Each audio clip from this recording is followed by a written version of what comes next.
हम चर्चा कर रहे थे कि किस तरह से हमारे जीवन के स्वास्थ्य के लिए ज़रूरी है हमारी दिनचर्या, रात्रिचर्या बहुत ही महत्वपूर्ण है। और यदि हम दिनचर्या का पालन नहीं करते हैं तो हमने बात की कि कितने तरह की बीमारियां होती हैं, बहुत तरह की बीमारियों के संदर्भ में, बहुत तरह की परेशानियों के संदर्भ में हमने चर्चा की। और दिनचर्या के अभाव से ही कुछ होने वाले मुख्य रोगों में जो बहुत ज़्यादा लोग पीड़ित रहते हैं उनमें से एक तो मोटापा है और एक है कृशता। कुछ लोग बहुत दुबले हो जाते हैं, कुछ बहुत मोटे हो जाते हैं। तो हालांकि मोटे लोगों की संख्या ज़्यादा है दुनिया में, पतले लोगों की संख्या कम है, पर पतलापन होना भी एक समस्या और एक बड़ी जीवन के लिए मुसीबत है। तो हम चर्चा करेंगे कि जो बहुत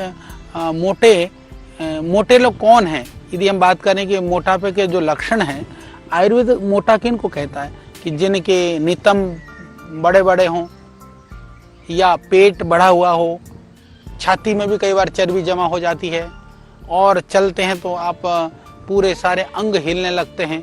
यानी कि चलते समय शरीर में यदि अतिरिक्त गति होती है, चलते समय जो एक नॉर्मल जो आप आजकल वो बॉडी मास की बात की जाती है कि कितना शरीर के अंदर वो होनी चाहिए, कितनी साइज होनी चाहिए, कैसा हाथ होना चाहिए, कैसे पैर होने चाहिए, कैसे वो उसकी बात बहुत चर्चा की जाती है।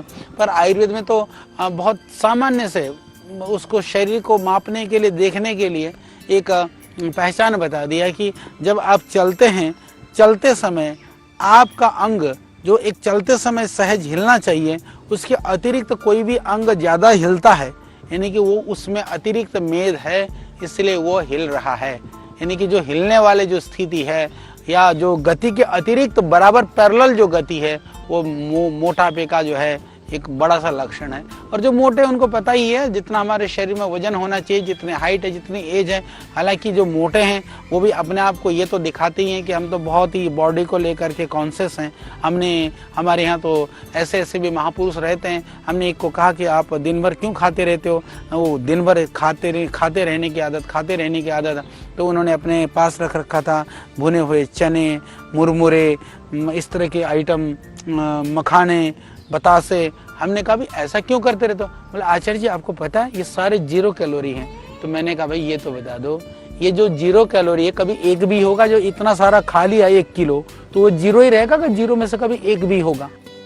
तो हम अपने मन को मनाने के लिए, यानी कि मन को संतुष्ट करने के लिए कई बार हम ऐसे आहार का ग्रहण करते रहते हैं कि जो हमारे देह के लिए हानिकारक होता है। तो आयुर्वेद के अनुसार निश्चित अवधि पर ही खाने का विधान है। हम ये नहीं कह सकते आजकल कैलोरी माप करके लोग खाते हैं। मैं कैलोरी मापना की तो देखो, शरीर बता देता है शरीर को कितनी कैलोरी की आवश्यकता है। शरीर ये बता देता है, जैसे कभी कभी आपने देखा होगा, कभी कभी बहुत मीठा खाने की इच्छा होती है, कभी कभी खट्टे खाने की इच्छा होती है, कभी नमकीन खाने की इच्छा होती है, कभी लिक्विड लेने की इच्छा होती है, कभी दही खाने की इच्छा होती है, कभी दूध पीने की।